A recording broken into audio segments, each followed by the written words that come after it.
making contact with Jesselyn Radack, who has been an extraordinarily persistent and powerful and effective advocate.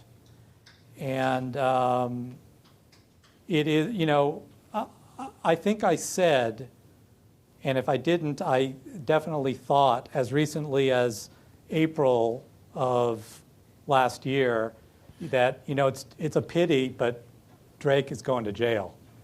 It's the whole direction that this is moving in, he's going to jail and probably for a long time. One of the main reasons he didn't is Jesselyn Radack's effective advocacy. And so I would like her to tell us a little bit about that. Why isn't Tom in jail right now? Because he told the truth and the charges were trumped up, as evidenced by the fact that all 10 felony counts were dropped, and he pled guilty to a minor misdemeanor with no jail time and no fine. I'm representing not only Tom, but the two of his colleagues who were also reported in the Wired magazine article you mentioned, and I also have the dubious distinction of representing another whistleblower indicted under the Espionage Act, again on charges that are as equally flimsy and trumped up. And I think the one thing that Tom had on his side all along was the truth. And I think while he had great defense lawyers, I think the saving grace ended up being the media and people who were willing to dig in and really investigate what this was about. And thank God we have a fourth estate in this country right now.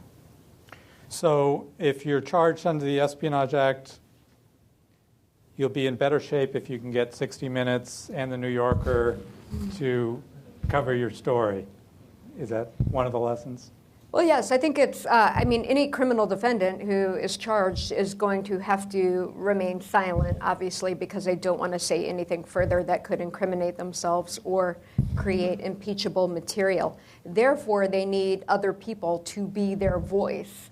Unfortunately, tagging someone with the Espionage Act label alienates them from their natural allies in the civil liberties, open government, whistleblower, First Amendment communities. So because he wasn't charged with espionage, obviously. Nobody, not even his worst enemies, suggested that he was spying. But by charging him under the Espionage Act, you're saying there was an inevitable taint of that horrible crime associated. That's exactly right. I mean, it's one of the worst charges that can be leveled against an American is espionage. And it definitely gives the impression that you're a traitor and a turncoat and a spy. But for some reason, there has been a recent spate of prosecutions under the Obama administration against people who are whistleblowers, not spies. And how do you understand that? What are the politics of that, or are there politics? Well, I think it's definitely politicized.